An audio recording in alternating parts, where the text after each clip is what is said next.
반갑습니다. 네, 오늘도 예배에 나오신 여러분들 축복합니다. 다 함께 힘차게 찬송 드리시겠습니다. 내가 늘 의지하는 예수. 힘차게 박수 치면서 찬양 드릴게요. 내가 늘 의지하는 예수. 내가 늘 의지하는 예수. 나의 상처 입은 심령을 불쌍하게 여기사 위로하여 주시니 미쁘신 나의 좋은 친구. 내가 의지하는 예수. 나의 사모하는 친구. 나의 기도 들으사 응답하여 주시니 미쁘신 나의 좋은 친구. 주의 손 의지하고 살 때 나를 해할 자가 없도다. 주님 나의 마음을 크게 위로하시니 미쁘신 나의 좋은 친구. 내가 의지하는 예수. 나의 사모하는 친구. 나의 기도 들으사 응답하여 주시니 미쁘신 나의 좋은 친구. 내가 요단강 건너가며 요단강 건너가며 마음이 두려워서 떨 때도 주가 인도하시니 어찌 두려워하랴. 미쁘신 나의 좋은 친구. 내가 의지하는 예수. 내가 의지하는 예수. 나의 사모하는 친구. 나의 기도 들으사 응답하여 주시니 미쁘신 나의 좋은 친구. 이후 천국에 올라가서 천국에 올라가서 모든 성도들과 다 함께 우리들을 구하신 주를 찬양하리라. 미쁘신 나의 좋은 친구. 내가 의지하는 예수. 내가 의지하는 예수. 나의 사모하는 친구. 나의 기도 들으사 응답하여 주시니 좋으신 나의 좋은 친구. 마음속에 근심 있는 사람.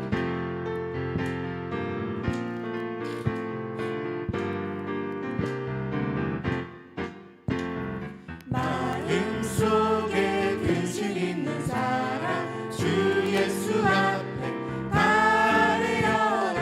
슬픈 마음 있을 때라도 주 예수께 아뢰라. 주 예수 앞에 다 아뢰라. 주 예수 앞에 다 아뢰어라. 주 우리의 친구니 무엇이나 근심하지 말고 무엇이나 근심하지 말고 주 예수께 아뢰라. 눈물 나며 깊은 한숨 쉴 때 눈물 나며 깊은 한숨 쉴 때 주 예수 앞에 다 아뢰어라. 은밀한 죄 내게 있더라도 주 예수께 아뢰라.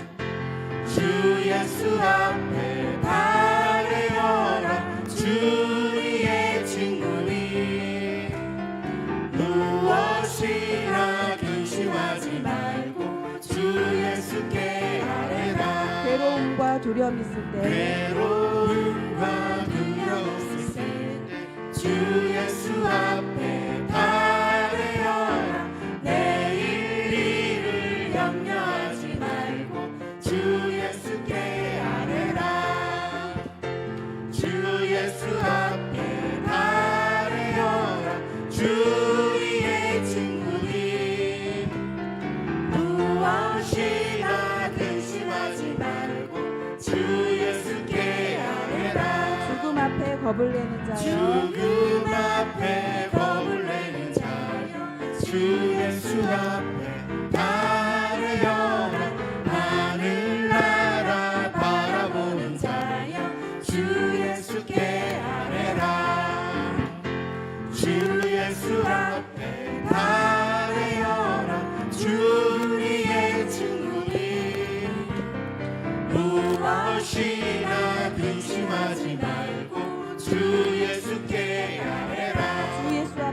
아뢰라 주 예수 앞에 아뢰어라. 주의 친구니 무엇이나 근심하지 말고 주 예수께 아뢰라. 주님 내가 여기 있사오니 찬송 드리시겠습니다.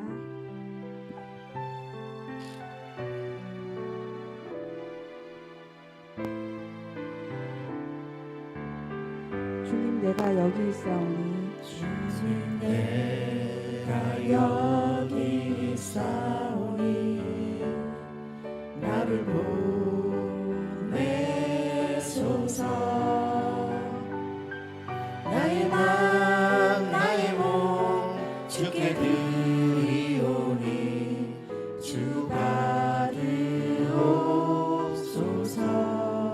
주님 내가 여기 있사오니 내가 여기 있사오니 나를 써주소서. 나를 써주소서.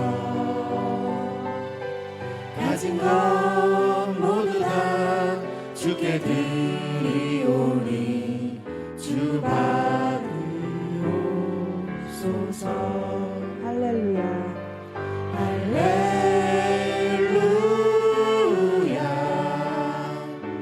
할렐루야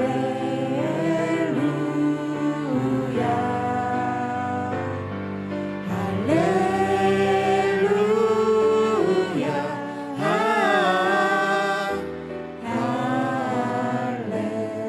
할렐루야. 주님 내가 여기 있사오니 주님 내가 여기 있사오니 나를 보내소서. 나를 보내소서.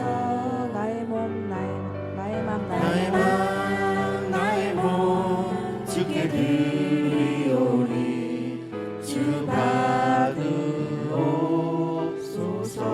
주님 내가 여기 있사오니 주님 내가 여기 있사오니 나를 써주소서. 나를 써주소서. 가진 것 모두 다 주께 드리오니 가진 것 모두 다 주께 드리오니 주 받으옵소서. 할렐루야 할렐루야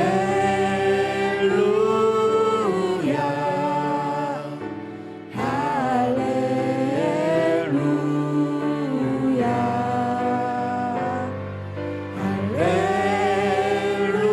할렐루야 할렐루야. 하나님은 우리의 피난처가 되시며 찬송 드리시겠습니다.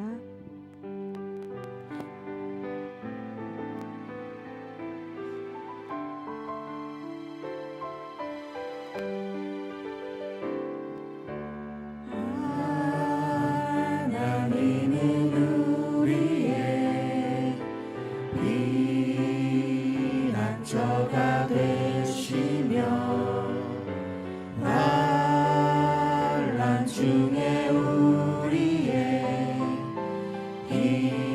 힘과 도움이시라. 하나님은 우리의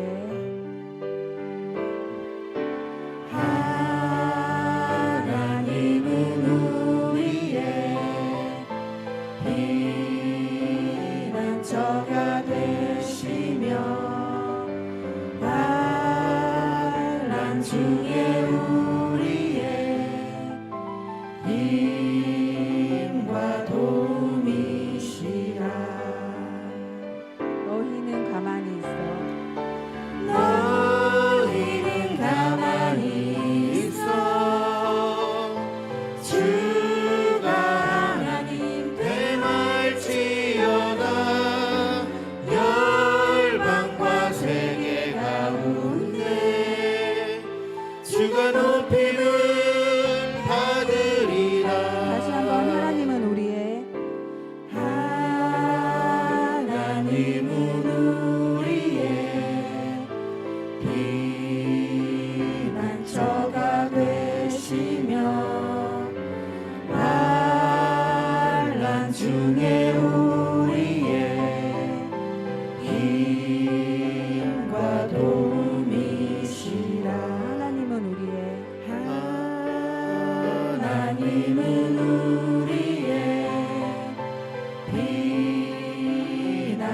저가 되시며 환난 중에 우리의 힘과 도움이시라.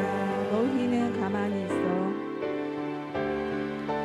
너희는 가만히 있어 주가 하나님 대말지어다.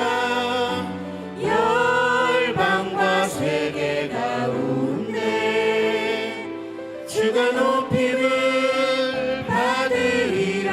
사랑합니다, 내 아버지. 사랑합니다 내 아버지. 찬양합니다 내 온 맘 다하여 선포합니다 예수 그리스도. 주님 오심을 기다리며 사랑합니다, 내 아버지. 사랑합니다 내 아버지. 찬양합니다 내 온 맘 다하여 선포합니다 예수 그리스도. 주님 오심을 기다리며.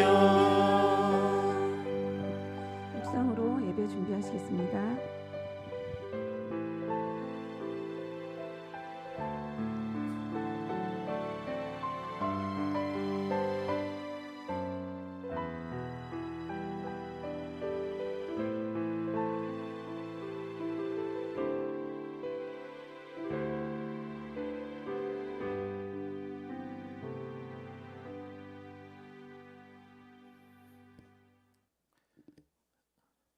다시 말씀드립니다만, 늘 말씀드리고 싶지만 늘 이렇게 찬양 준비 찬양 열심히 준비해 주시고 해주셔서 너무 감사드리다는 말씀 다시 드리고요.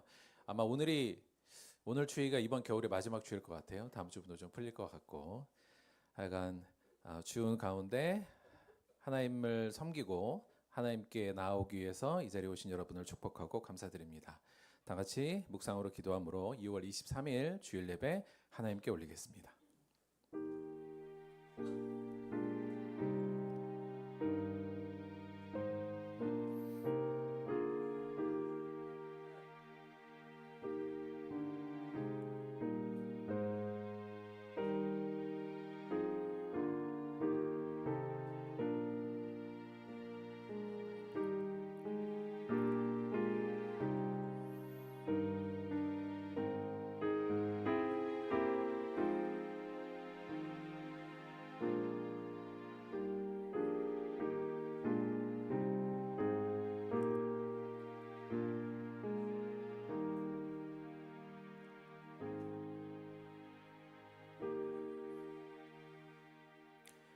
내가 붙드는 나의 종, 내 마음에 기뻐하는 자, 곧 내가 택한 사람을 보라.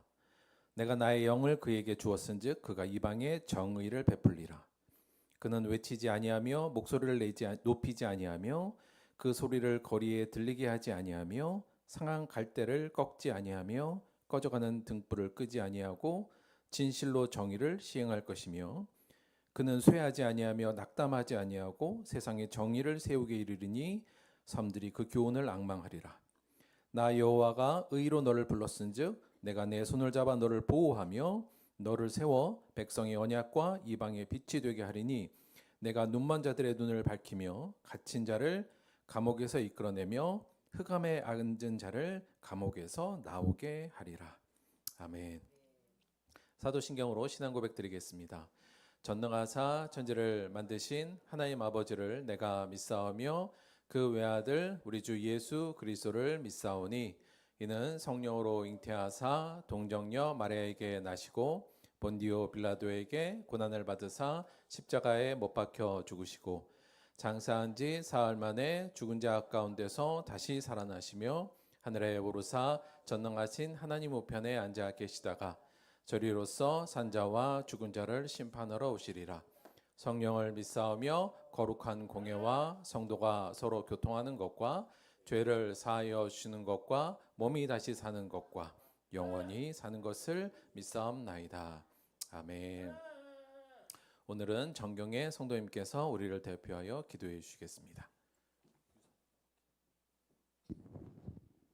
기도드리시겠습니다. 시간과 모든 공간, 모든 물질과 생명의 창조주요 주인 되시는 하나님 아버지의 이름을 높이며 찬양드립니다. 우리가 사는 것이 우연이 아닌 하나님의 창조와 계획에 의한 것임을 잊지 않는 우리들 되게 하여 주시옵소서. 우리를 사랑하시되 마음과 뜻과 목숨과 힘을 다하여 사랑하신 예수님의 인내와 겸손에 찬양과 감사를 드립니다. 우리 또한 주님을 사랑하되 적당히 사랑하는 것이 아닌 마음과 뜻과 목숨과 힘을 다해 사랑하도록 도와주옵소서. 우리를 생명의 길로 인도하시는 성령님께 감사와 영광을 돌립니다. 성령께서 인도하시는 그 길이 비록 좁고 협착할지라도 믿고 따라가는 우리 되게 도와주옵소서. 주님, 생명의 주권이 아버지께 있으며 어떠한 생명도 하나님의 허락 없이 이 땅에 존재하지 않음을 알면서도 귀히 여기지 못하고 쉽게 판단하고 쉽게 비판하며 어느새 심판자의 자리에 앉았습니다. 용서하여 주옵소서. 지극히 작은 자에게 죽게 하듯 섬기는 종된 삶을 따라가게 하여 주옵소서. 내 안에 교만을 늘 대적해 낼 힘을 더하여 주옵소서.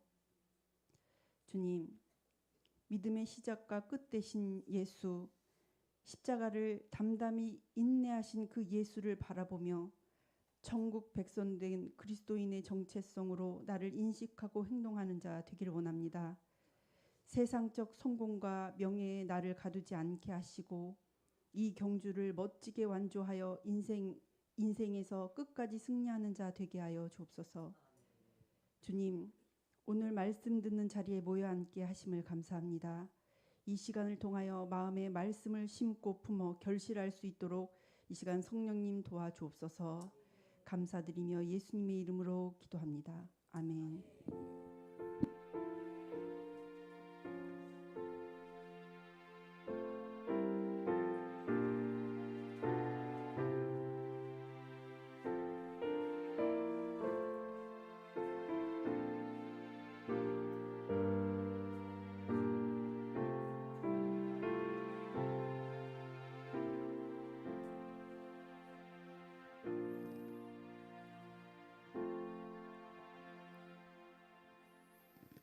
감사합니다.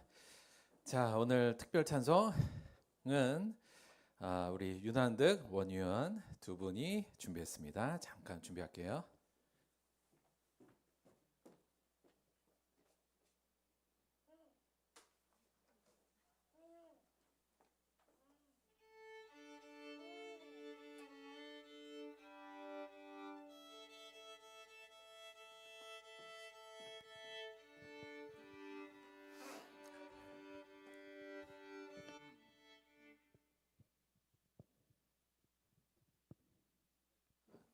마이크 한번. 하나 둘 네. 자, 오늘 우리 윤한득, 원유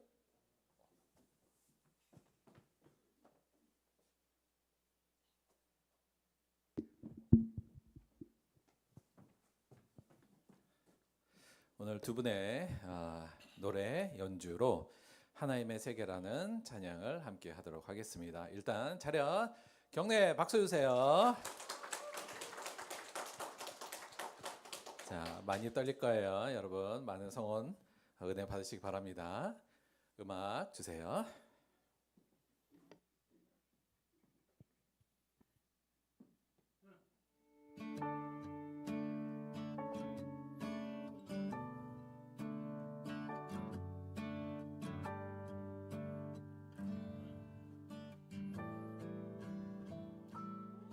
참 아름다운 곳이라 주님의 세계는 정말로 내가 나답고 솔직할 수 있는 곳 조금이라도 내 의란 말할 수 없는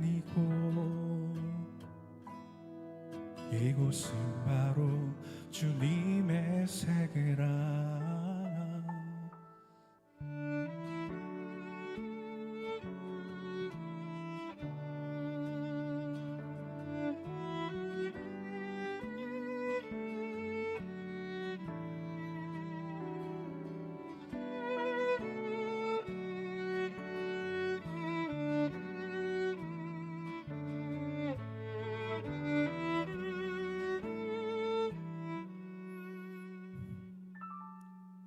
세상은 항상 말하네 그 길이 아니라고. 곱디 고운 길이 있는데 왜 힘들게 사냐고. 단순한 선택조차 내게 버겁기만 한 곳. 그래도 나는 주님만 따르리. 참 아름다워라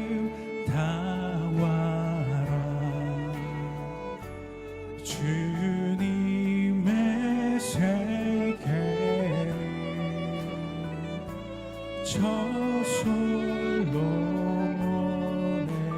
옷보다 더 고운 백합.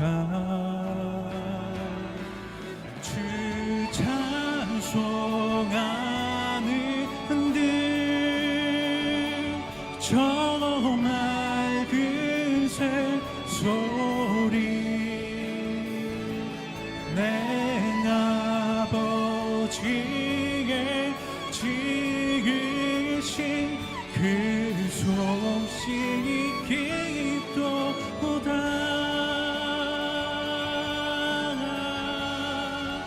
더 깊도다. 더 깊도다.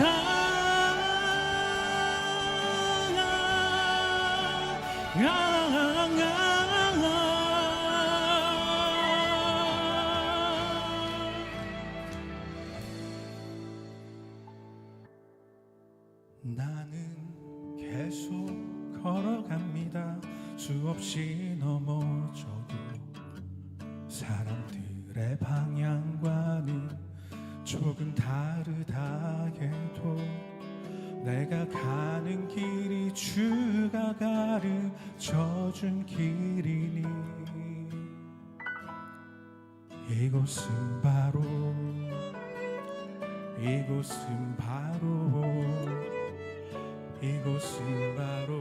주님의 세계라.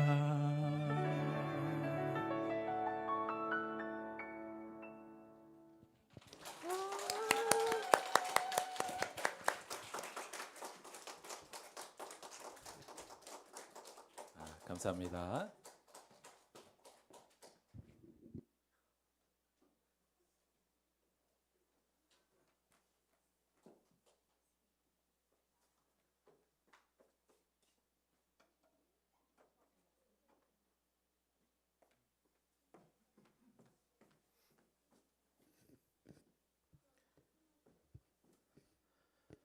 다들 좋으셨습니까? 예, 너무 좋네요. 하여튼 조금 고퀄로 저희가 예, 뭐 그냥 우리 아이들의 풋풋한 것도 너무 좋고, 약간 고퀄도 좋고 다 좋습니다. 약간 좋은 은혜 함께 나눠주셔서 너무 감사드립니다. 감사해요. 자, 오늘 말씀 보도록 하겠습니다. 오늘은 히브리서 12장 4절에서 11절까지의 말씀 보도록 하겠습니다.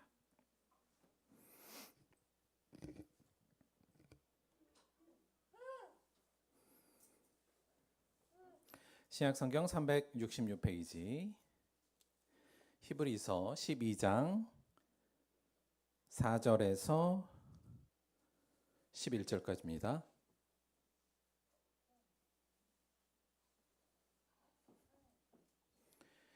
히브리서 12장 4절부터 12절까지의 말씀 교독으로 봉독하겠습니다. 제가 먼저 하겠습니다. 너희가 죄와 싸우되 아직 피 흘리기까지는 대항하지 아니하고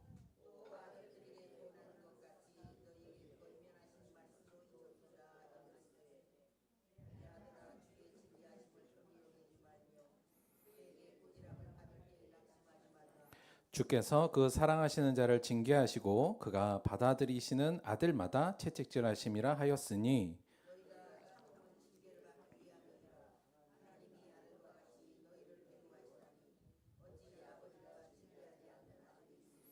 징계는 다 받는 것이오늘 너희에게 없으면 사생자여 친아들이 아니니라.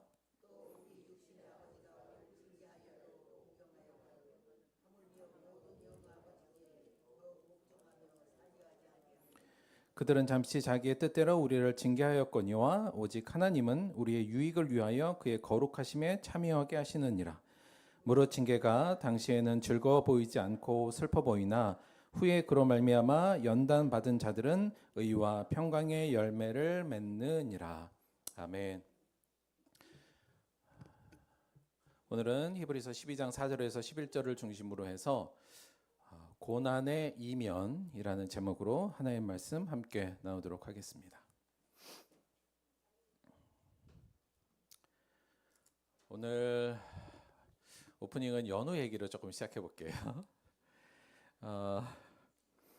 그 연우가 작년 여름에 와스 오고 나서 저희 한동안 이제 이 형들하고 이게 누나들하고 같이 공과를 했지 않습니까? 작년 말까지 그렇게 했거든요.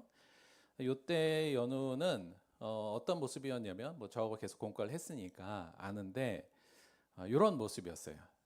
귀엽고 그러나 좀 연약하고 좀 장난스러운 게 연우의 특징이었습니다. 공과 하다가 뭐 좀 어려운 게 나와서 물어보면 물론 내용 자체가 연우한테 좀 어려운 부분도 있었어요. 근데 연우한테 제가 제일 많이 들었던 말은 몰라요. 몰라요. 연우야 이건 뭐라고 생각해? 몰라요. 어떻게 생각해? 몰라요. 이렇게 했거든요. 막 누나들은 귀엽다고 막 이러고 뭐 약간 좀 어렵습니다만 연우가 뭘 이렇게 생각하다가 조금 어려우면 그냥 몰라요 했어요. 근데 그게 통했습니다. 왜냐면 뭐 제일 막내고 어리니까. 그래서 전반적으로 너무 귀엽고 장난스럽고 그냥 딱 초등학교 1학년의 그 모습을 그냥 보여줬어요. 근데 연우가 제 느낌에는 이건 뭐 저만의 느낌은 아닐 것 같은데 올해 들어서면서 좀 늠름하고 강인하고 좀 어른스러워진 모습들을 제가 많이 봤습니다. 연우가 요즘에는 공과 시간에 모른다는 얘기를 잘 안 해요. 뭘 물어도 잘 모른 것 같아도 뭐든 하여튼 대답하려고 하고 굉장히 적극적으로 하고 있습니다. 그리고 되게 강인하고 좀 늠름해졌고요.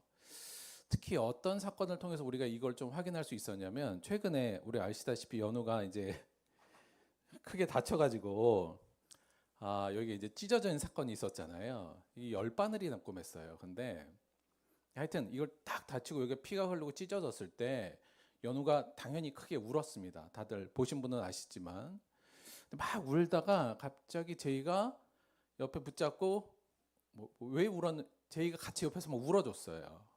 그랬더니 연우가 울음을 딱 끊치고 굉장히 담대하게 뭐 되게 담담해 보이잖아요. 그러고 나서 여간 울음을 잘 그치고 병원에 가서 열바늘을 꿰맸는데 부분 마취만 하고 제가 나중에 연우한테 물어봤어요. 연우야 그 안 무섭디? 괜찮았어? 그랬더니 연우가 뭐라 그랬냐면 조금 따끔했어요 이러더라고요. 조금 따끔했어요 이러더라고요. 잘 자기가 이겨냈다는 거예요. 그러고 나서 우리 걱정하는 제이를 위하여서 이런 영상도 보내줬습니다. 제이야, 난 괜찮아. 걱정 마. 안녕. 자, 연우야 미안해. 이거 잠깐만 쓴다 그랬는데 내가 오늘 좀 길게 써 미안해. 근데 이거 너무 제이야, 난 괜찮아. 걱정 마. 안녕. 자 여기 안에 자 제이야 걱정 마. 난 괜찮아. 완전 어른스럽지 않습니까? 안녕에 약간의 그 애교가 묻어 있었습니다만 굉장히 어른스럽잖아요. 그러니까 되게 행동 자체가 되게 늠름하고 강인하고 물론 엄마 아빠는 그렇게 안 느끼실 수도 있어요. 근데 그런 모습으로 바뀐 거예요. 얘가 왜 이렇게 됐지? 약간 그 생각을 제가 들었는데 왜 그랬는지를 곰곰이 생각해 보니까 요때까지는 사실은 얘가 막내의 정체성으로 갖고 있었어요. 그러니까 요 무리 속에서는 막내니까 이게 그냥 잘 모르면 모른다고 해도 되고 좀 쉬웠어요 삶이. 그리고 뭘 잘못해도 큰 문제가 안 되고 뭐 이랬는데 올해 들으면서 우리가 알다시피 연우가 지금 아동부하로 제이하고 둘이 따로 분리돼서 공과를 하잖아요. 그러면서 어떻게 됐냐면 얘가 막내의 정체성을 갖고 있다가 올해 들으면서 오빠의 정체성이 생기고 또 아동부 리더의 정체성이 생긴 거예요. 자, 그러니까 정체성이 물론 지금도 막내 정체성 좀 있겠습니다만 원래 여기서 막내다가 갑자기 교회 와서 내가 오빠가 됐고 아동부에서 제일 큰 리더가 됐단 말이죠. 자, 그러니까 정체성이 바뀌면서 어떤 게 바뀌냐면 행동이 바뀌고 태도가 바뀐 겁니다. 저는 요거 보면서 되게 재미있고 대견하다는 생각이 좀 들었어요. 우리가 내 정체성에 무엇을 내 중심의 정체성으로 보냐에 따라서 사실 우리의 삶의 태도와 방식이 좀 바뀌는 법입니다. 연우를 보면서 연우가 이제 막내보다는 오빠의 정체성과 아동부 리더의 정체성으로 좀 만들어지고 간다. 이 생각이 좀 들었어요. 뭐가 얘를 정체성을 변화시켰는가라고 생각하면 한마디로 보면 이게 환경적 변화잖아요. 얘가 원래는 조금 전에는 약간 쉬운 환경에 있었어요. 여기 이제 형들하고 누나들하고 있는 요 막내 환경에 있다가 이제는 리더, 오빠라는 약간 어렵고 책임감 있는 자리에 가는 환경적 변화가 있었는데 결국 그걸 통해서 얘가 정체성의 중심이 바뀌어 갔고 그러면서 행동도 더 늠름하고 강인하게 바뀌었다. 저는 앞으로 연우가 조금 더 늠름하고 강인할 수 있을 그런 모습으로 더 한 단계 발전할 수 있을 것 같은데 왜 그러냐면 이 연우가 요 가운데 위급상을 한번 만났잖아요. 여기가 이제 크게 찢어진 위급상을 만났는데 이걸 극복하는 과정이 막내의 정체성으로 극복한 게 아니라 오빠와 리더의 정체성으로 이걸 극복한 거예요. 그러면 이 정체성이 훨씬 더 강화됩니다. 그 위기를 자기가 한번 극복하면 그 정체성으로. 그래서 저는 앞으로 연우는 훨씬 더 한 단계 크게 발전하고 성숙할 거라고 믿어 의심치 않습니다. 연우야 미안해 짧게 한다 그랬는데 자 지난주에 저희가 이제 이 말씀 드렸어요. 우리가 그리스도인이 근본적으로 태어나면서부터는 원래부터 사회적 정체성을 갖고 있고 예수를 믿은 다음에는 신학적 정체성을 갖게 되는데 처음부터 신학적 정체성이 나를 온전하게 주장하는 정체성으로 오지는 않는다는 말씀을 드렸습니다. 처음에는 여전히 사회적 정체성, 이 땅에 살아가는 나의 모습으로 갖되 거기에 신학적 정체성이 이제 옮겨 붙은 거죠. 그러나 중요한 건 그것에서 멈추면 결코 안 된다. 우리는 B로 넘어가야 된다. 즉 나의 신앙적 정체성, 내가 그리스도인이라는 정체성이 사실 내 삶의 중심 정체성이 돼서 이 땅을 살아갈 수 있는 중심 정체성이 되고 사회적 정체성은 그것을 위한 약간 보조적인 수단으로까지 변화되는 것이 그리스도인이 가야 될 길이고 이것이 곧 진짜 그리스도인이 되는 거라는 말씀을 드렸잖아요. 이거 되게 중요합니다. 왜냐하면 한마디로 말하면 사도 바울은 이제 이걸 이렇게 표현할 수도 있어요. 그런즉 누구든지 그리스도 안에 있으면 새로운 피조물이라 이전 것은 지나갔으니 보라 새 것이 되었도다. 그러니까 내가 예수를 믿는다는 건 근본적으로 이 새롭게 태어나는 걸 의미하는 거고 그 새롭게 태어난다는 건 전에 가졌던 세상적 정체성이 아니라 내가 무슨 일을 하고 있고 이 땅에 있는 관계로 나를 인식하는 것이 아니라 하나님과 나와의 관계로 나를 새롭게 인식하고 그 안에서 받은 은혜로 나를 인식하며 그 안에서 내가 해야 될 일로 나를 인식하는 신앙적 정체성으로 새롭게 태어나는 것, 그것이 곧 그리스도인이 되는 길이라는 말씀을 드렸습니다. 그래서 우리가 이제 어렵지만 A에서 B로 우리의 정체성을 변화시켜야 된다. 그런데 많은 경우 우리가 A 정도만 있어도 될 거라는 생각을 해요. 그런데 이 A라는 것, 즉 보통 A 시절에는 어떤 거냐면 신학적 정체성은 나의 사회적 정체성을 발전시키기 위한 하나의 수단으로 저희가 여기는 경우도 많고 또 사회적 정체성을 막 추구하다가 그게 안 되면 위로받는 하나의 장소 정도로 이 정도로 인식한 경우가 많다는 얘기입니다. 그러나 그것으로 만족하는 것으로는 결코 성경이 우리에게 약속한 하나님의 약속이 우리에게 이루어진다고 말씀하고 있진 않아요. 그래서 다른 방법이 없다. A에서 만족하면 안 된다. 곧 B로 우리가 넘어가도록 노력해야 된다는 말씀을 다시 한번 드립니다. 정리하자면 나의 사회적 정체성을 발전시키기 위한 수단이나 그 과정에서 위로의 수단으로 신앙적 정체성을 가지는 무늬 그리스도인에게 하나님의 약속은 성취되지 않는다. 이게 히브리서가 지금 강조하고 있는 부분이고 성경 전체가 말하는 부분이에요. 무늬만 그리스도인 척한다고 너희들에게 하나님의 약속이 성취되는 거 아니야? 속까지 온전하게 그리스도인이 돼야 돼. 신앙적 정체성이 나의 삶과 방향과 태도를 결정하는 주 정체성, 메인 정체성이 되는 참 그리스도인에게나 그 약속은 성취된다는 게 성경이 우리에게 좀 강력하고 좀 무겁게 얘기하는 부분입니다. 사실 많은 경우 우리가 A에서 머무른 경우가 많다는 말씀을 좀 드렸어요. 그거에 대한 경각심을 주는 게 지금 히브리서의 이야기고요. 따라서 우리의 관심과 목표도 내가 이 땅을 살아가면서 어떻게 내 신앙적 정체성이 나의 메인 정체성으로 내가 살아갈 것인가, 이 부분을 우리가 신경 써야 되고요. 이렇게 될 때 우리가 이 세상에 있는 여러 가지 결과, 자기의 모습에 흔들리지 않고 그리스도인답게 살아갈 수 있다는 말씀을 좀 드렸습니다. 그래서 우리의 관심이 이 신앙적 정체성이 어떻게 나의 메인이 될 수 있는가, 이걸 이제 늘 고민해야 되는데요. 어떻게 그게 가능할까에 대해서 오늘은 조금 더 깊이 고민을 해보려고 하는 거예요. 자, 이제 이것부터 먼저 좀 생각해 볼게요. 여러분, 특정 정체성은 어떻게 형성되고 어떻게 확립되는가, 이 부분이에요. 그러니까 요거를 조금 우리가 어떤 정체성이라는 나의 정체성이라는 것이 어떻게 새롭게 형성되고 또 그것이 어떻게 확립되는 과정이 어떠한 식으로 되는가를 좀 생각해 보는 건데, 요거 우리가 군인에 대한 예를 통해서 잠깐 한번 살펴볼게요. 보통 남자들이 민간인, 그냥 일반인으로 살아가다가 군인이 되잖아요. 군대에 가서.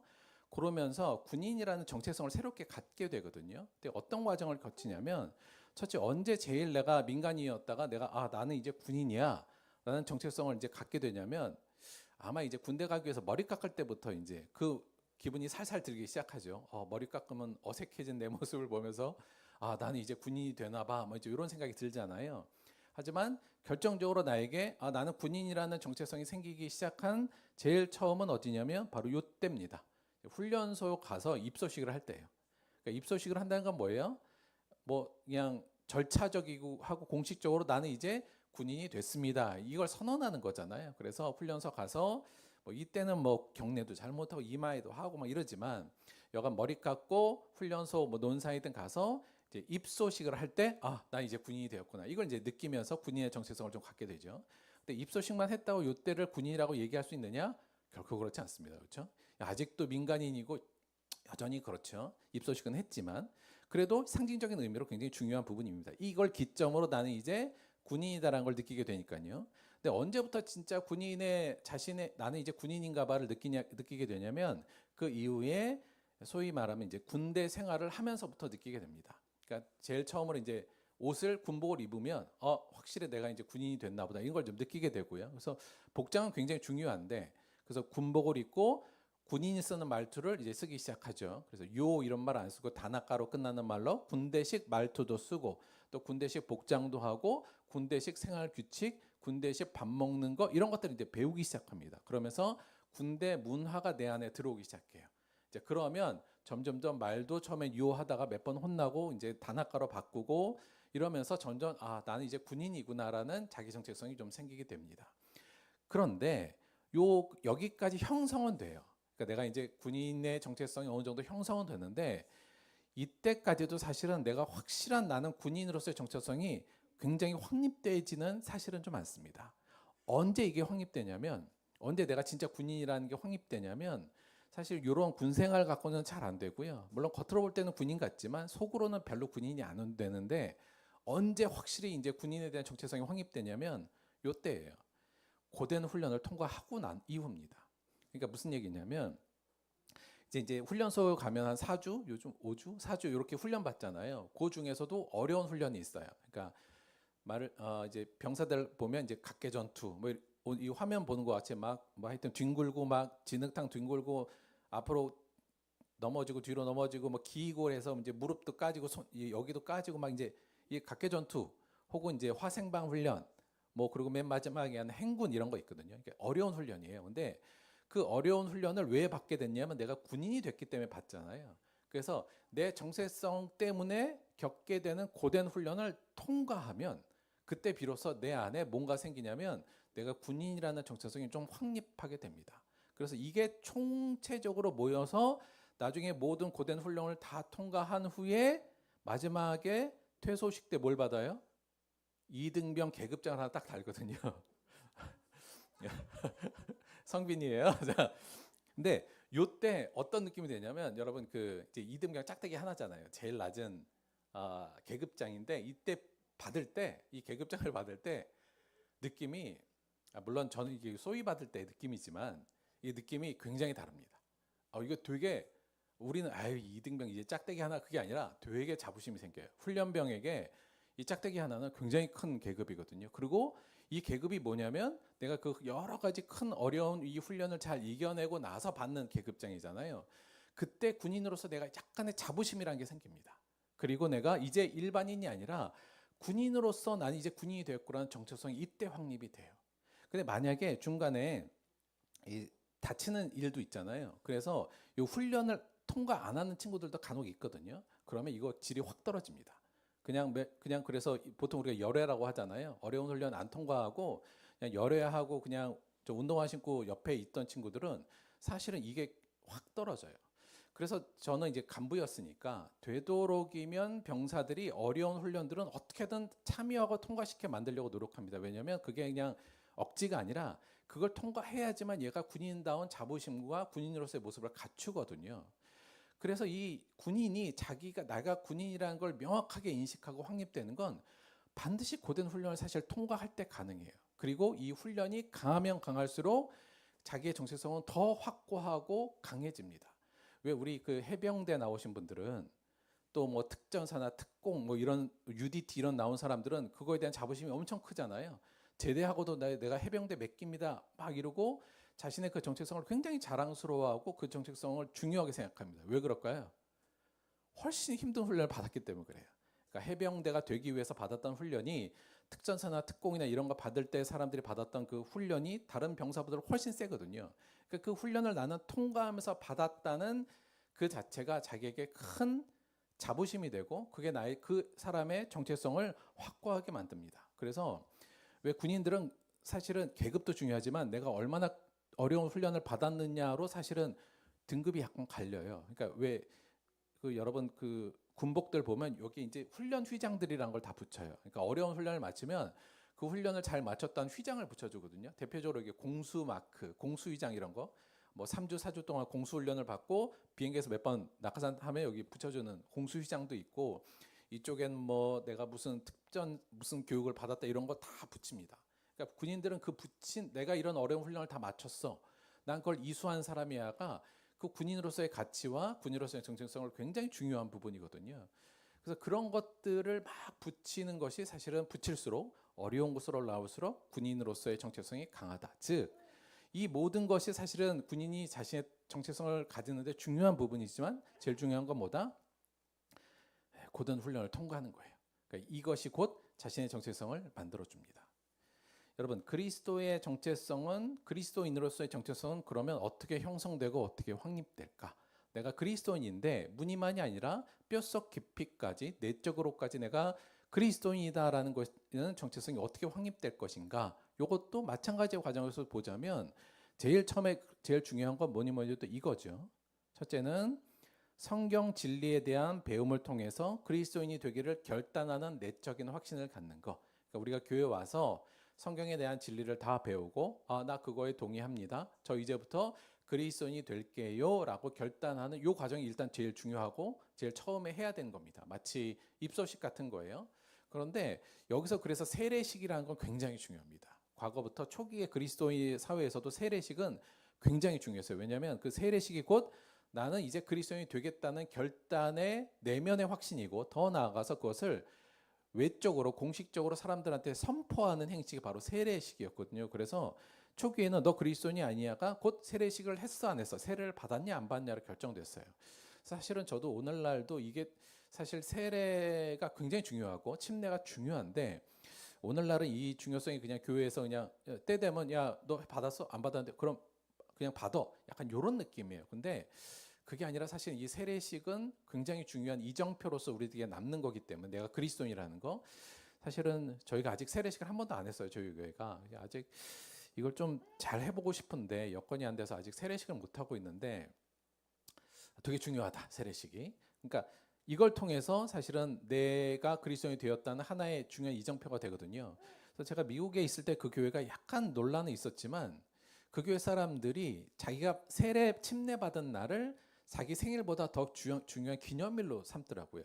그러니까 이제 보통 우리가 생일을 기념으로 삼는데 나는 몇 월 며칠에 세례를 받았어. 몇 년 몇 월칠. 그거를 굉장히 기념해요. 그러니까 그러한 식으로 기념이 되면 내가 그리스도인이라는 정체성도 훨씬 더 강화될 수 있죠. 그래서 그것도 저는 좋은 방법이었다라는 생각도 들었었거든요. 여하간 첫 번째 내 정체성은 내가 예수를 믿겠다고 결단하고 그것을 외부에 공표하는 일, 세례를 받을 때 그리스도인의 정체성은 일단 형성되기 시작합니다. 두 번째는 그것만으로는 아직은 부족하죠. 그리고 꼭 필요한 게 그 다음 해야 될 게 뭐냐면 규칙적인 교회 생활을 통해서 신학적 문화를 습득하는 것도 굉장히 중요해요. 그러니까 이제 내가 예수를 믿겠다고 결정하고 교회에서 믿는 사람들끼리 살면서 이제 언어도 좀 달라지고, 그렇죠? 예배도 드리고 찬송도 하고 기도도 하고 믿는 사람끼리 신앙적으로 서로 막 지지해주고, 그다음에 성경 공부도 하고 봉사도 하고, 특히 이제 전도 같은 걸 하면 훨씬 더 자기 정체성이 강화되는 전도도 하고요. 특히 또 하나 성찬식도 그리스도인만이 참여할 수 있는 하나의 전례로서 굉장히 중요한 역할을 합니다. 그래서 사실 개신교는 이 세례와 전례 이 두 가지만 사실은 가져왔거든요. 이게 떨어져 나올 때 굉장히 중요한 전례죠. 여하간 이런 이제 교회 생활을 규칙적으로 막 하면서 나는 그리스도인이구나, 나는 예수 믿는 사람이야라는 하나의 정체성이 점점점 무르익게 됩니다. 그래서 사실 우리가 이 규칙적으로 이제 매일 주일 예배를 드려, 이것도 실제로 어찌 보면 우리가 내가 그리스도인이라는 정체성을 잊지 않게 해주는 하나의 가장 중요한 강력한 틀 중에 하나이고요.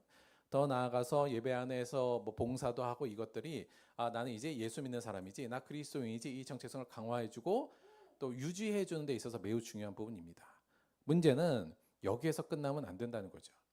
이게 여기에서 보통 끝나면, 근데 일반적으로 교회는 여기에서 끝내고 보통 좀 안심하는 경향이 있어요. 이제 보면 이 사람이 이제 진짜 예수 믿는 사람이 됐구나라고 느끼기 때문에 교회를 열심히 나오면, 근데 실제로 이 정도까지는 아직은 A 단계에 불과하다, 이렇게 볼 수 있습니다. 진짜 B 단계로는 여기서는 잘 못 넘어가요. 그러니까 아직까지 여기도 약간 무늬 그리스도인적인 모습이 1, 2번을 통해서는 물론 꼭 필요하지만 넘어가지 않고 아직 무늬 그리스도인의 모습으로 남아있을 가능성이 높습니다.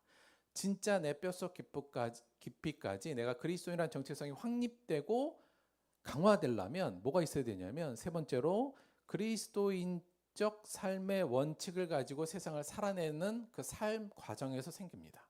그러니까 교회에서만이 아니라 세상에 나가서 가정에서, 직장에서, 뭐 친구들과의 관계에서 요 세상 안에서 내가 그리스도인으로서 원칙을 가지고 그리스도인적인 삶을 살아가려고 노력할 때, 한마디로 말해서 세상적으로 보면 예수님 말에 의하면 손해는 보지만 하나님과 이웃을 사랑하는 삶의 모습을 내 삶의 현장에서 구현해내고 내가 노력할 때 진짜 그리스도인적인 아이덴티티가 생겨나기 시작해요.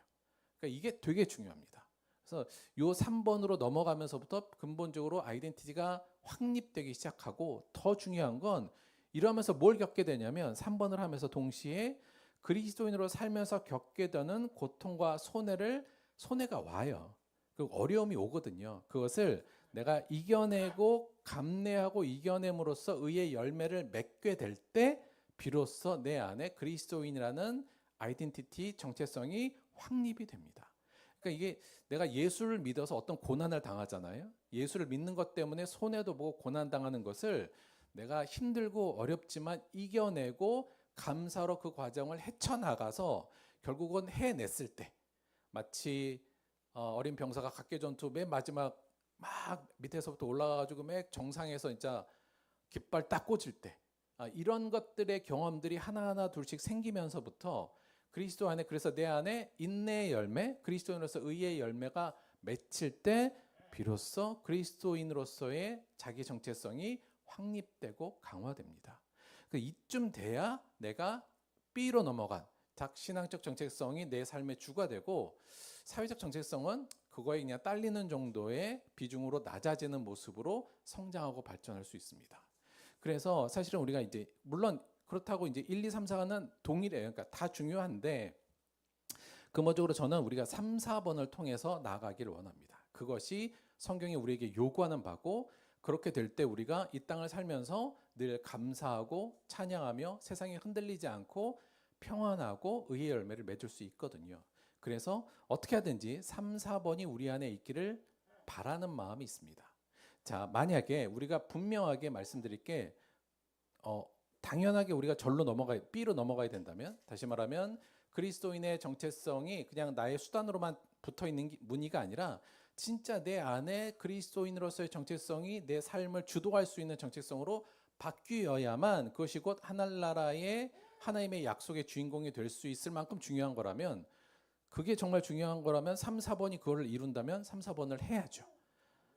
자, 만약에 정말 그렇다면 하나님이 우리에게 원하시는 것도 우리가 B로 넘어가는 거잖아요. 그럼 하나님은 3번과 4번을 우리에게 어떻게 할까요? 줄까요, 말까요? 당연히 3, 4번을 우리에게 이끌어 갈 거라는 것은 너무나도 당연합니다. 물론 3, 4번을 가지고 가면서 어려움이 있습니다. 이 세상에 손해도 봐야 되고 어쩔 때는 손해도 감사해야 되고 고난도 당하고 이렇지만 그 과정을 얘가 힘들 것 같으니까 거기는 못 밀어넣겠어가 아니라 마치 간부가 병사를 어떻게 하든지 어려운 훈련을 통과하게끔 만들어서 그가 강인해지게 만들듯이 하나님도 우리를 이 속으로 밀어넣을 수밖에 없는 상황이 생긴다는 거죠. 왜냐하면 그걸 통해서야 우리가 비로소 그리스도인답게 되기 때문입니다.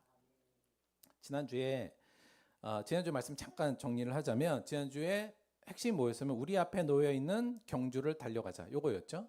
그러기 위해서 4가지 정도가 히브리서에서 얘기했다고 했어요. 첫째는 과거에 있던 선진들의 증인 그들이 있으니까 먼저 달려간 사람들을 보자. 두 번째는 벗어버리자. 뭘요? 무거운 짐, 억누르기 쉬운 죄들, 나를 얽매이는 죄들과 무거운 짐들, 또 사회적인 욕심과 어떤 그런 것들을 다 내려놓자는 말씀을 드렸고요. 그리고 인내하면서 누구를 바라보자? 예수를 바라보자. 그 예수를 바라보면서 그 경주를 해냈던 인내로 갖고 경주를 해냈던 우리를 위해서 모든 인내로 경주를 해냈던 예수를 바라보면서 우리 이 경주 달려갑시다. 이렇게 얘기를 했어요. 자, 그렇다는 건 이 얘기는 뭐냐면 지금 이 히브리서를 받는 사람들의 대부분이 이 경주를 지금 열심히 달리고 있다는 건가요? 아니라는 건가요? 잘 못 달리고 있다는 상태인 거라는 걸 알 수 있죠. 열심히 달리고 있으면 이 얘기를 안 할 텐데 지금 대부분이 예수를 믿고 열심히 예수의 믿음의 길을 달리다가 지금 다들 약간 주저앉은 상황이에요. 왜 주저앉았을까요? 고난이 와서 그래요. 예수를 믿으면서 다양한 고난이 왔거든요. 당시의 사람들에게는 그 고난이 뭐였냐면 근본적으로는 사회적 정체성이 붕괴되는 고난을 받게 됩니다. 당시 예수를 믿는다는 건 너 예수를 믿으니까 가족들에게 퇴출당하고요. 직장에서 잘리고 사회에서 격리되는 모습이었거든요. 그러니까 내가 기존에 가졌던 사회적 정체성이 다들 하나씩 무너지는 상황을 신앙적 정체성을 지키기 위하여서 버티다가 아유 너무 힘들어서 안 되겠어. 이거 좀 버티면 좋아질 줄 알았는데 버틸수록 더 힘들고 괴로움이 누적되다 보니까 결국은 사람들이 이제 경주를 더 이상 달리지 않고 쓰러져 앉아 있는 상태였다고 볼 수 있는 겁니다. 자, 그때 다시 한번 이 히브리서 기자는 이렇게 우리한테 요구하는 게 오늘 본문이에요. 이어 있는 본문. 괜찮아요. 자, 제가 다시 한번 읽어볼게요. 너희가 죄와 싸우되 아직 피 흘리기까지는 대항하지 아니하였다. 자, 여러분 우리가 예수 믿는 건 그냥 게임하는 게 아닙니다. 그렇죠? 이거 놀이하는 게 아니고요. 피 흘리기까지 사실은 싸워야 되는 부분인데 오늘 이 말씀은 예수님께서 피 흘리기까지 싸우셨던 그 부분을 우리에게 떠올리면서 야 너희들이 죄와 싸우면서 세상 속으로 흘러가지 않고 예수 믿는 사람처럼 살기 위해서 나아갈 때 죄와 싸우는 것을 싸우긴 했는데 너희들 아직 피 흘리기까지는 싸우지 아니하였다. 지금 누워있다, 앉아있다는 얘기잖아요. 그러면서 뭐라 그러냐면 5절 또 아들들에게 권하는 것 같이 너희에게 권면하신 말씀도 잊었도다. 자, 너희들이 쓰러진 이유는 내가 봤더니 이걸 잊어버린 것 같아. 너희들 이 생각을 지금 잊어버린 것 같아 하면서 지금 알려주는 내용이 오늘 말씀의 핵심이에요. 자, 뭘 잊어버렸냐면 일러스되 하면서 지금 히브리서 기자는 잠언서를 인용합니다. 그러니까 구약의 잠언서를 인용해 와요.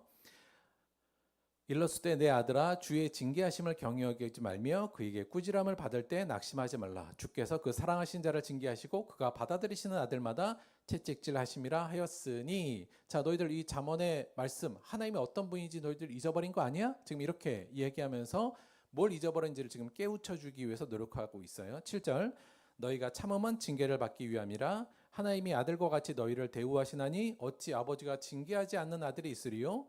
징계는 다 받는 것이오늘 너희에게 없으면 사생자요 친아들이 아니니라.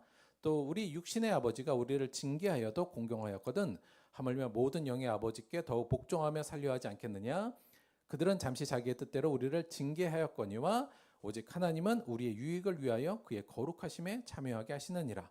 무릇 징계가 당시에는 즐거워 보이지 않고 슬퍼 보이나 후에 그로 말미암아 연단받은 자들은 의와 평강의 열매를 맺느니라.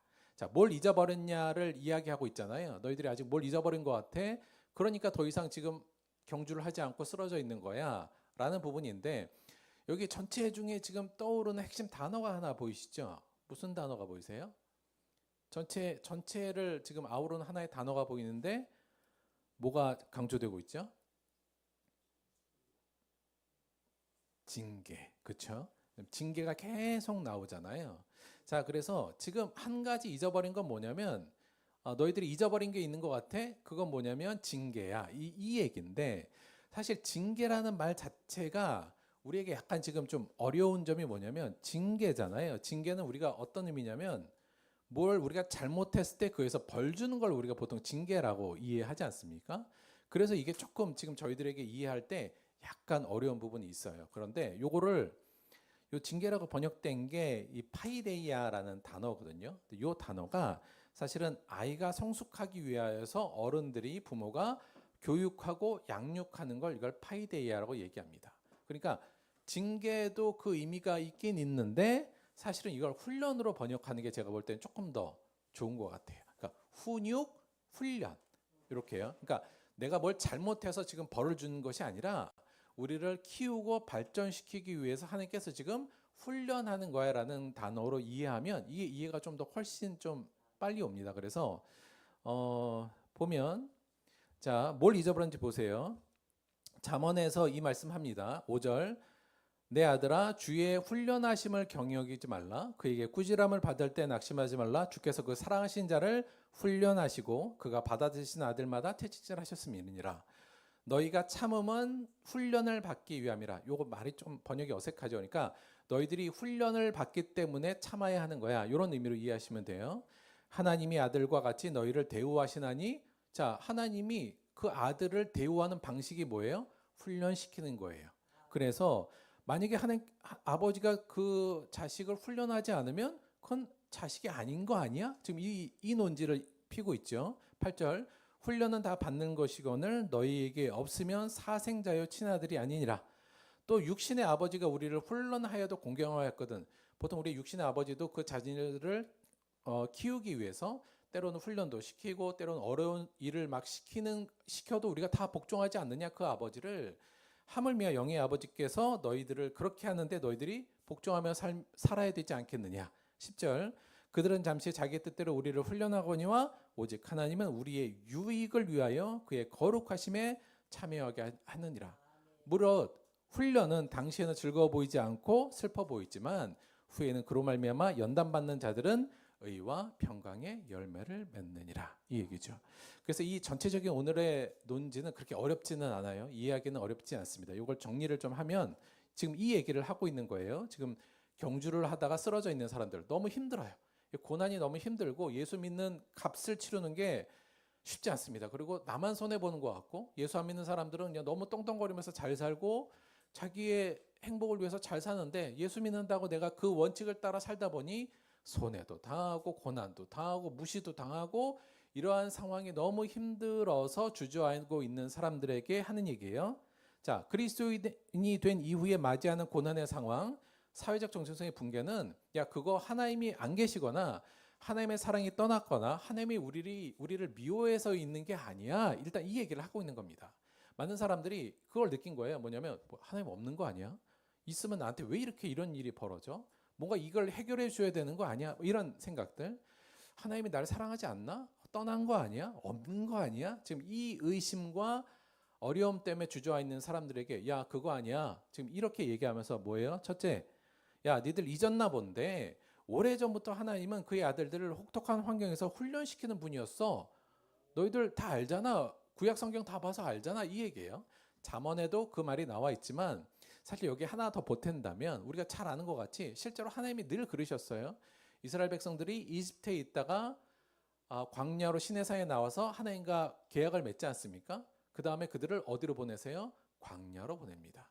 광야로 왜 보냈어요? 그 전에 있었던 그들의 이집트에서 있었던 사회적 정체성을 이제 씻겨내고 제대로 된 하나님의 백성으로서 정체성이 형성되기 위해서 그들을 그 하나님의 약속의 율법의 말씀대로 제대로 살아내게 하기 위해서 광야로 보내잖아요. 그 광야에서 그들은 하나님의 백성으로 새롭게 형성되고 그 정체성이 확립되기 위해서 사실은 광야로 보냅니다. 사실 이런 거 굉장히 많은데 성경에 보면 우리가 잘 아는 것 같이 요셉도 사실은 막내로 잘 사랑받다가 알다시피 종으로 팔려 나가서 굉장히 어려움을 겪죠. 그 과정을 통해서 그에게 자신이 하나님의 백성의 약속을 이루는 하나의 도구로서 사용된다는 것을 느끼고 다시 한번 하나님의 백성으로서 정체성을 갖게 되죠. 사실은 뭐 다윗이 중간에 왕이 되기 전에 수없이 쫓겨다니는 어려움을 겪었던 것도 마찬가지고, 사실은 수많은 선지자들이 고통과 어려움을 겪은 것도 마찬가지고요. 초기에 예수 믿는 사람들이 예수를 믿는다는 이유로 자신이 살던 곳을 다 떠나서 방황하는 삶을 사는 것도 마찬가지고, 우리가 알다시피 아브라함이 하나님의 약속을 위해서 자신의 고향과 친척을 다 떠나고 모든 다른 낯선 곳으로 가면서 하나님만 붙들고 사는 모든 것, 하나님께서 너희들 생각해봐, 하나님이 늘 그러셨잖아. 그분이 진짜 아들들은 혹독한 환경에서 훈련시켜서 그들 안에 진짜 하나님의 백성으로 만드시는 분이 하나님이셨어. 지금 우리가 그 안에 있는 거야를 지금 인식시켜주고 있는 겁니다. 잊었나 본데 원래 하나님이 이런 분이셨어. 따라서 지금 우리가 겪는 고난은 하나님이 마땅히 사랑하는 그 자녀에게 행하는 훈련이며 훈육의 과정이야. 이는 곧 하나님이 우리를 사랑하시는 오히려 증거다, 이 얘기를 하는 거예요. 굉장히 역설적인 거죠. 그러니까 하나님이 있으면 왜 내가 이렇게 어려움이 있고 하는 것마다 사회적 정체성은 무너집니까? 그게 하나님이 널 사랑한다는 거야. 이 얘기죠. 그걸 통해서 네가 더 이상 사회적 정체성 다 썩어질 것들을 부여잡고 있는 것이 아니라 진정한 참된 진리를 부여잡고 사는 자들이 만들어 주기 위해서 하나님이 주신 거기 때문에 그건 정말 하나님이 너를 사랑하고 있다는 증거야. 지금 이 얘기를 하고 있는 겁니다. 이 역설이 사실은 우리가 쉽게 받아들이기는 어렵지만 진짜 성경이 말하는 진리이고 역설 중에 역설이면서도 은혜이고 감사한 얘기입니다. 이걸 받아들여야만 진정으로 그리스도인으로 사실은 넘어갈 수 있거든요. 마지막으로 뭐라 그러냐면, 비록 지금 이 훈련이 힘들고 너희들의 삶은 슬퍼 보이지만 이게 진짜 우리를 유익하게 하기 위한 하나님의 계획이고 하나님의 방식이며 하나님이 니들이 진짜 하나님의 아들이라는 증거이기도 해. 이를 통해서 우리는 의와 평강의 열을 맺고 하나님의 거룩하심에 참여하는 참된 그의 자녀가 될 것이기 때문이다. 참고 이겨내고 이 훈련을 우리가 맞춰 놓으면 우리 안에 의의 평강의 열매가 맺고 하나님의 참된 백성으로서 그리스도인으로 우뚝 설 수 있어. 우리는 지금 그 과정에 있는 거야. 그러니 어떻게 하라고요? 그러니 주저앉아 슬퍼하며 원망하지 말고 다시 일어나서 그리스도인답게 달려나가자. 지금 이 얘기를 히브리서 기자는 하고 있습니다. 사랑하는 성도 여러분, 저는 우리 안에 만약에 이런 고난이 있다면 우리도 이것을 이렇게 받아들였으면 좋겠습니다.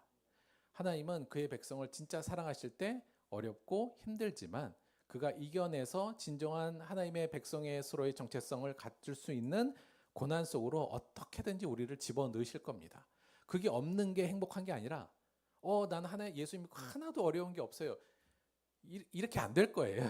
하나님 믿고 어려운 것들이 많이 생길 겁니다. 하지만 그 과정이 나를 이제 사회적 정체성을 붙잡고 있는, 여전히 그걸 부여잡고 있는 나를 내려놓고 진정한 하나님의 백성이 되는 진리를 붙잡게 만드는 하나님의 과정이구나. 그것을 인지하고 그 과정을 감사하면서 이 고난을 이겨낸다면 그 이후에 있을 우리의 열매는 풍성하며 우리 안에 하나님의 은혜가 가득 차고 하나님 백성으로서의 자부심과 그리스도인으로서의 자부심이 우리 안에 가득 차게 될 겁니다. 그 과정을 겁내지 마시고 담담하고 기쁘게 받아들였으면 좋겠습니다. 예수 안에서 겪는 고난, 문제 이면은 하나님이 우리를 참 그리스도인의 정체성으로 살아가기 위한 훈련의 장이다. 눈앞에 고난이나 고통이나 우리가 살면서 문제들이 많잖아요. 그러니까 이 사회적 정체성으로 문제가 없을 수가 없어요. 물론 그게 이제 뭐 경제의 문제가 될 수도 있고요, 관계의 문제가 될 수도 있고, 어쩔 때는 자녀의 문제가 될 수 있고 건강의 문제가 될 수 있고, 어떻게든 우리가 문제가 있으면 그 문제, 물론 여러분 이 고난이라는 문제를 그냥 요거 하나로만 우리가 이해할 수는 없습니다. 고난이라는 게 우리가 올 때는 굉장히 다양한 루트로 오니까요. 즉 내가 뭘 잘못해서 오는 고난도 있고, 이 세상에 부조리하고 불안정한 세상 때문에 오는 고난도 당연히 있을 수 있고요. 또 예수를 믿는 것 때문에 오는 고난도 있고 다양할 수 있습니다만, 그걸 구분하기가 그렇게 쉽지는 않습니다만, 근본적으로 하나님께서 이 고난을 우리에게 주신다면 저는 이 자세를 가지면 된다고 봐요. 이걸 통해서 내가 그리스도인답게 그리스도인의 정체성이 확립될 수 있도록 하나님이 나를 훈련하시는 과정이구나. 그래서 이 과정을 내가 기쁘고 감사함으로 인내하면서 나아가겠구나. 그리고 한 걸음 한 걸음 다시 일어나서 그 길을 나아가게 되면 그 문제는 더 이상 문제가 되지 않고 오히려 나를 강하게 만들어주는 하나님의 은혜로 변화되어 있을 겁니다. 바로 이 자세를 갖는 게 그리스도인 누구에게나 필요하고, 이 자세를 가지면서 이 고난을 겪을 때, 그래서 우리 안에 약간 그 고난의 흔적들이 좀 있어야 돼요. 그게 훈장처럼 여기 좀 달려 있고, 내가 이 고난, 예수 믿어서 이 고난을 내가 힘들었지만 잘 겪어왔어. 원망하거나 쓰러지지 않고 여전히 내 믿음을 하나님께 보여드리면 잘 견뎌왔어. 이 훈장들이 여러분 앞에 많이 붙어 있을수록 내가 그리스도인다운 모습으로 이 땅을 살아갈 수도 있을 뿐만 아니라 내 안에 그리스도의 정체성으로 가득 차고, 그건 또한 우리가 그리스도의 은혜로 가득 차서 하루하루를 진정한 평강의 모습으로 살아갈 수 있게 될 겁니다. 사랑하는 성도 여러분, 고난 여러분 안에 어떠한 여러 가지 문제가 있을 거예요. 그 문제가 하나님께서 나를 사회적 정체성을 좀 내려놓게 하시는구나. 왜요? 정말로 중요하고 핵심적이고 영원한 가치가 있는 이 신앙적 정체성으로 나를 보내게 하기 위한 거구나. 이런 마음을 갖고 감사하면서 견뎌냅시다. 그럴 때 우리는 멋진 병사로, 훈련을 통해서 멋진 병사로 사람들이 태어나듯 멋진 그리스도인으로 세상 앞에, 하나님 앞에 부끄럽지 않게 설 수 있을 겁니다. 모두 다 이 훈련을 잘 마칠 수 있도록, 그리고 이 훈련에서 인내를 가지고 끝까지 완주하시기를 주님의 이름으로 축원드립니다. 우리 말씀 생각하시면서 잠시 동안 기도하도록 하겠습니다.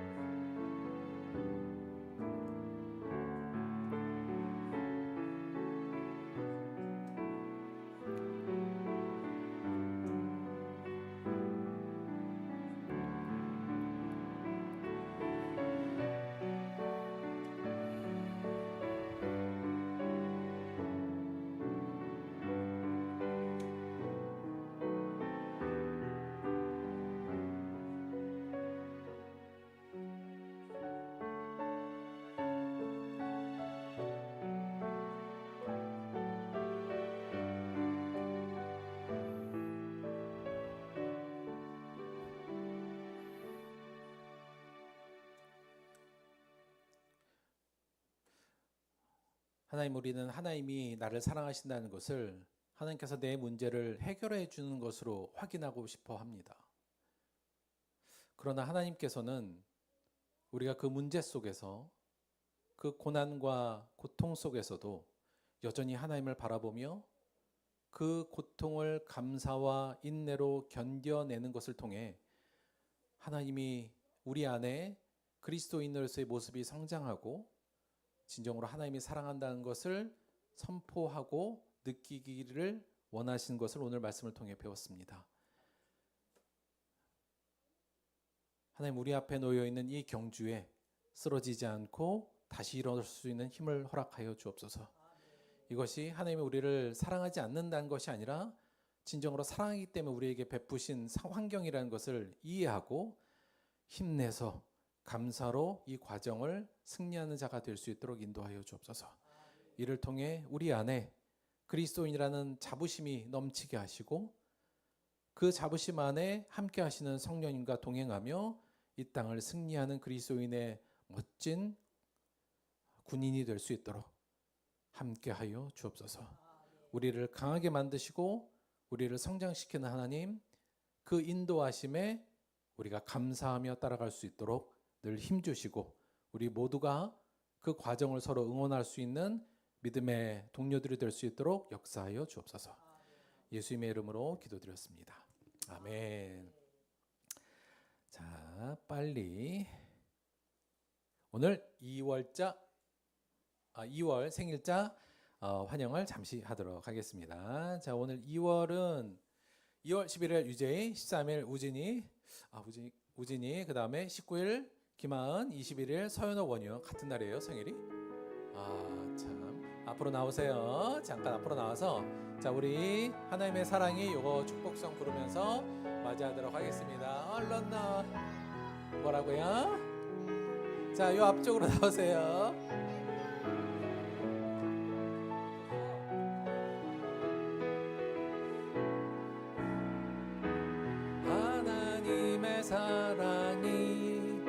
당신의 삶 가운데 가득하기를 축복합니다. 하나님의 은혜가 우리 가운데 가득하길 기도합니다. 하나님의 사랑이 당신의 삶 가운데 가득하기를 축복합니다. 하나님의 은혜가 우리 가운데 가득하길 기도합니다.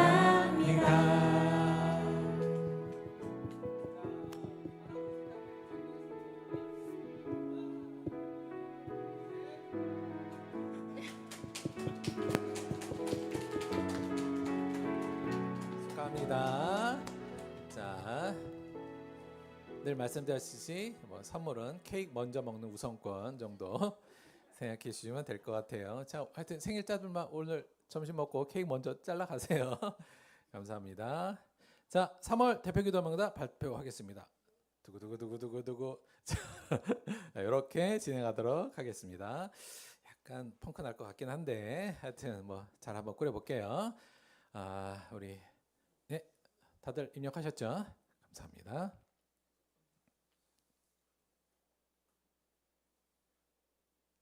그리고 제가 이것도 약간 구상만 하고 있는데요. 저희 여름쯤 돼서 물 받아놓고 저희도 이제 침례 한번 해야 되지 않나? 혹시 생각 있으신 분 한번 생각해 주고 계세요? 저도 한번 좀 쉽지는 않을 것 같은데 한번 고민해 보도록 하겠습니다. 자, 헌금을 위해서 기도하고 주기도문으로 오늘 예배 마치도록 하겠습니다. 기도하겠습니다.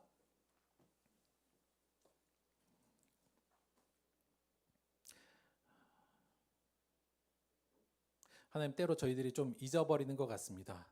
하나님께서 고난을 통해 우리를 훈련시키시고 우리를 진정으로 아들로 여기시고 자녀로 여기시기에 우리를 훈련의 모습, 훈련의 장으로 때로는 고난의 장소로 우리를 보내신다는 것을 잊지 않게 하여 주옵소서. 그것이 하나님의 우리를 진정으로 사랑하는 것이며 마땅히 우리를 성장시키기 위한 하나님의 사랑의 표시임을 잊지 않게 도와주시고 그것으로 인하여 우리가 갖고 있는 문제와 고난을 통하여 더욱더 하나님만 바라볼 수 있는 눈과 믿음으로 저희들을 성장시켜 주옵소서. 그 길 끝에 있는 의와 평강의 주인공이 될 수 있도록 역사하여 주옵소서. 오늘도 우리를 함께 하시고 우리를 훈련시키시고 우리를 위해 기도하며 늘 우리를 지키신 하나님, 그 은혜에 감사하여 또 귀한 예물로 나왔습니다. 예물 드린 손길마다 그 안에 진정한 그리스도인의 정체성으로 가득 채워주시고 예물이 쓰이는 모든 곳에 하나님의 이 놀라운 은혜가 전파될 수 있도록 역사하여 주옵소서. 감사드리며 예수님의 이름으로 기도드렸습니다. 아멘. 주기도문 하겠습니다. 하늘에 계신 우리 아버지여, 이름이 거룩히 여김을 받으시오며 나라가 임하시오며 뜻이 하늘에서 이루어진 것 같이 땅에서도 이루어지이다. 오늘 우리에게 일용할 양식을 주시옵고 우리가 우리에게 죄 지은 자를 사하여 준 것 같이 우리 죄를 사하여 주시옵고 우리를 시험에 들게 하지 마시옵고 다만 악에서 구하시옵소서. 나라와 권세와 영광이 아버지께 영원히 있사옵나이다. 아멘.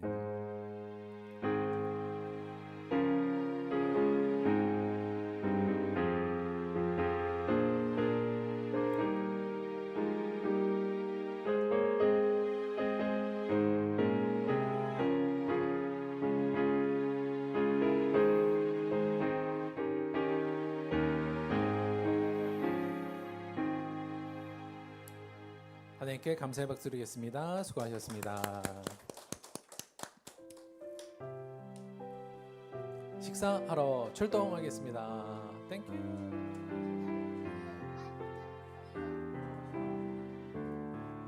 젤리 같은데? 비타민 C인데 젤리예요. 고마워요.